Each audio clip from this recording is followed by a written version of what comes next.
ketika kita ini merasa itu urusannya Kemlu. Coba ketika dulu kita bertempur melawan Belanda. Oke, lalu rakyat Indonesia bilang, ini urusan Kementerian Pertahanan. Kita doakan aja Kementerian Pertahanan nanti. Atau Kementerian Kesehatan gitu ya. Nggak bisa. Nah,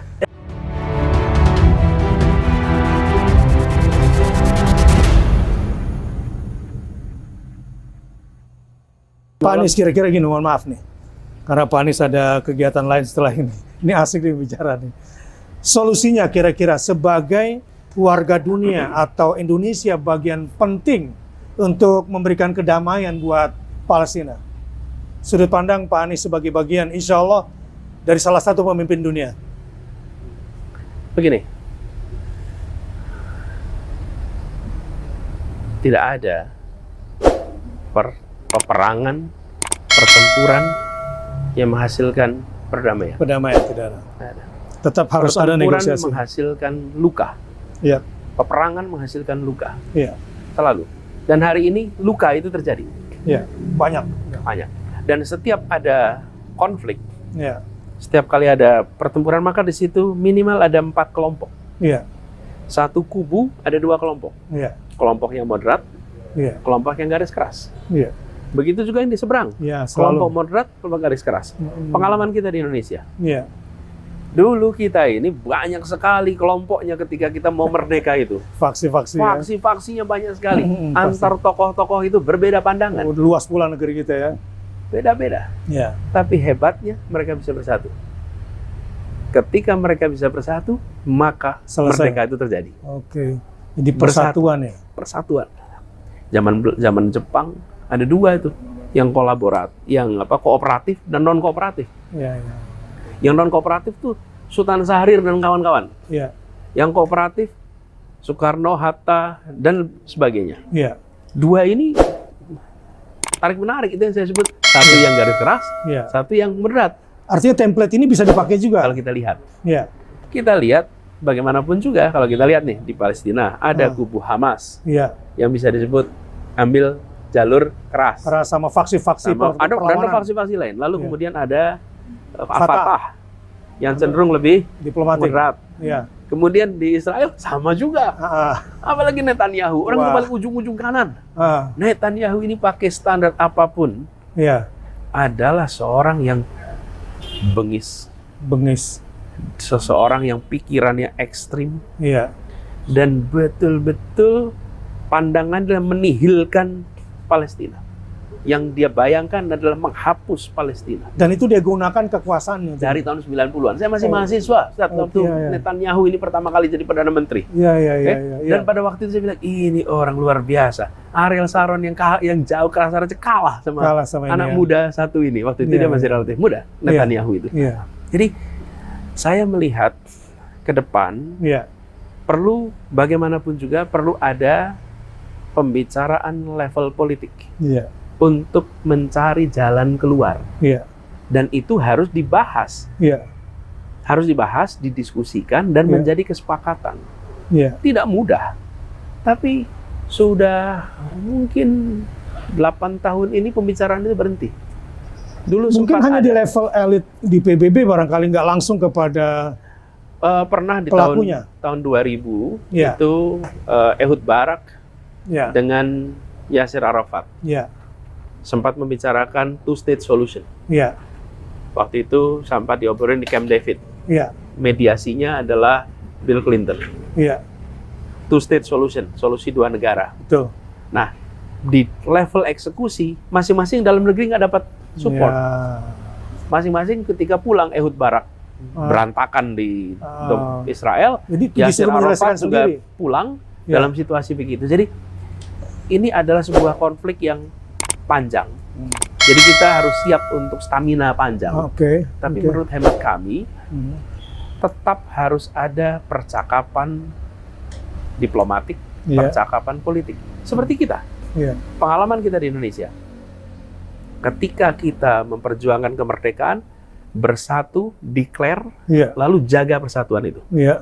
Dan ketika kita jaga persatuan itu, apa yang kemudian muncul? Ada 2 nih. Kelompok perjuangan fisik dipimpin Jenderal Sudirman dan lain-lain menunjukkan eksistensinya Iya. Oke, kelompok politik dan Iya. diplomasi Iya. menggunakan ini sebagai posisi tawar internasional. Oke, iya, iya, iya, iya. Dan kemudian ketegasan-ketegasan sikap kita Iya. itu mempengaruhi betul konstelasi internasional. Seperti contoh, Iya. kita baru merdeka, Rusia dukung, Iya. kemudian India dukung, negara-negara besar itu dukung. Iya. Tapi blok Barat belum, Iya.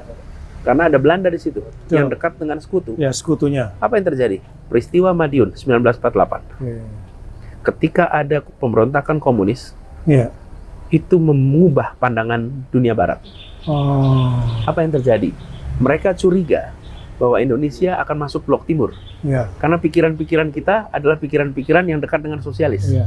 Ke kiri ya. Tapi ketika ada pemberontakan PKI Madiun, Iya. dan kita menghabisi pemberontakan itu, Iya. dunia kaget, ini Iya. bukan komunis. Anak kecil ya mereka ya. Ini bukan komunis, langsung berubah. Dan Belanda ditekan dan terjadilah konferensi meja bundar. Oke. Setahun kemudian. Iya, iya, iya. Peristiwanya 48 di Madiun, Iya. tahun 49 konferensi meja bundar, ditekan Belanda oleh seluruh dunia, akhirnya menerima. Iya. Jadi tetap di ujungnya adalah kesepakatan politik. Nah, Iya. ini yang harus kita kerjakan. Lalu yang tidak kalah penting adalah kemampuan diplomasi Mm-mm. di dalam level internasional. Peran-peran Indonesia kira-kira seperti apa seharusnya? Nah, kita bisa memfasilitasi. Tidak mudah, Iya. tapi bisa. Terutama untuk mempersatukan kubu di dalam Palestina. Ini yang paling Oke. penting. Berarti kita langsung kepada Menurut saya, pelakunya ya. kita bisa berbagi pengalaman. Oke. Sebagai contoh, pengalaman Indonesia di dalam perjuangan internasional selalu tampil dengan narasi nasionalisme. Ini nasionalismenya. Selalu Iya. nasionalis. Saya beri contoh nih. Kalau ditanya siapa diplomat-diplomat awal, mayoritas adalah tokoh-tokoh yang di dalam konteks hari ini kelompok Islam. Iya. Awal-awal itu. Iya. Agus Salim, ini bapak diplomasi Indonesia.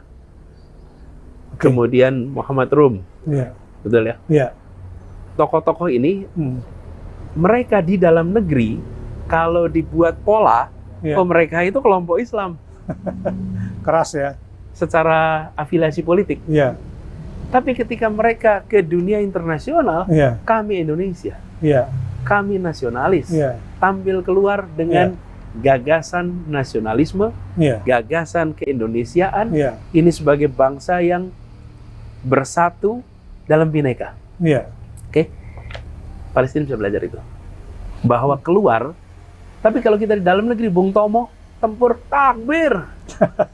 Untuk Takbir. ya. Tapi Agus Salim tidak di luar takbir. Iya. Di dalam negeri, kayak Hasyim Asy'ari mengeluarkan resolusi jihad. Jihad. Santri ribuan hibahkan nyawa Iya. dengan membawa takbir. Iya. Kurang kalau bicara apa? Ini mujahid semua ini. Ini mujahidin ini. Iya, iya betul. Betul nggak? Iya, betul. Tapi tampil internasional, Iya. diplomasi, wawasannya nasional. Nah, Palestina bisa belajar itu. Iya, iya, iya. Jangan sampai terbalik. Iya, iya, Palestina iya. itu, kalau kita lihat ya, total di tepi barat Sungai Jordan itu sekitar 3,2 juta. Iya. Lalu di Gaza itu sekitar 2,3. 2,3 juta Iya. ya orang-orang di situ. Iya. Nah, di dalamnya itu bineka, yang Kristen ada, Betul. Katolik Ortodoks ada, ada. gereja banyak Betul. gitu. Betul. Nah, keluar dia harus tampil sebagai sebuah bangsa Iya. yang beragam. Iya, iya. Minoritas Bukan- Yahudi juga kuat di situ. Yahudi juga ada. Iya. Dan kalau kita lihat komposisi penduduk warga Palestina yang berada di dalam kawasan batas 1947-48 Iya. itu juga banyak. Iya. Dan di seluruh dunia Iya. orang-orang Palestina ini.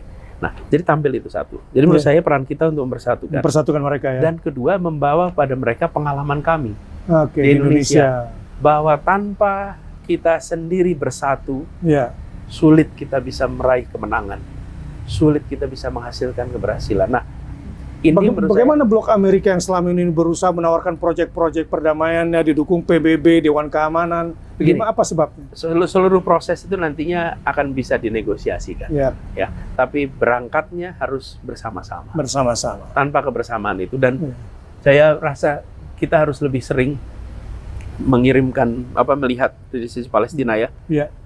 pesan-pesan yang menyadarkan dunia Ya. tentang praktek kekerasan dikerjakan oleh Israel Ya. secara cerdas dan menyadarkan dunia tentang pemimpin-pemimpin di Israel seperti Netanyahu yang berperilaku membuat kebijakan itu luar biasa brutal. Ya. Saya ingat, ini saya masih kuliah, Ustaz, Ya. baca wawancara di majalah Newsweek. Ya. Wawancaranya pada Yasser Arafat waktu Ya. itu, Pemimpin PLO ya. PLO. Jadi tanya, Mr. Chairman dari ketua, Ya. Anda dibilang oleh Ariel Sharon Ya. bahwa tangan Anda itu Berlumur darah. berlumuran darah orang-orang Ya. Israel. Darah orang Israel ada di tangan Anda. Ya. Tidak pantas Anda menjadi presiden. Gitu tegas sekali ya. Dikatakan itu pada Ya. Yasser Arafat. Apa pendapat Anda terhadap pernyataan itu?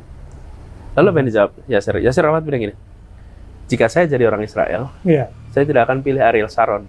Karena tangannya Ariel Sharon itu penuh dengan darahnya orang Israel. Karena peristiwa Sabra Satila. Jadi, dan itu kemudian pernyataan itu singkat, tapi menyadarkan dunia. Wih, ternyata yang berlumuran darah dengan kekerasan Nggak itu bisa Jenderal Ariel Sharon, bukan saya. Nah, maksud saya hari ini, itu harus dilakukan, Indonesia bisa mengerjakan. Ya. Dan sebagai penutup nih, Ya. kalau boleh, Ya.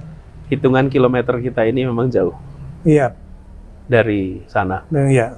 Dari Gaza, dari tepi barat Sungai Jordan. Iya. Tapi rasanya setiap kali dengar suara adzan seperti suara adzan dari Al-Aqsa di tempat Masya kita. Allah, Masya Allah. Itu udah artinya dekat di hati ya. Terima kasih Pak Anies Baswedan, sangat mencerahkan walaupun singkat. Jumpa lagi insya Allah di Kingmaker berikutnya. Wassalamualaikum warahmatullahi wabarakatuh.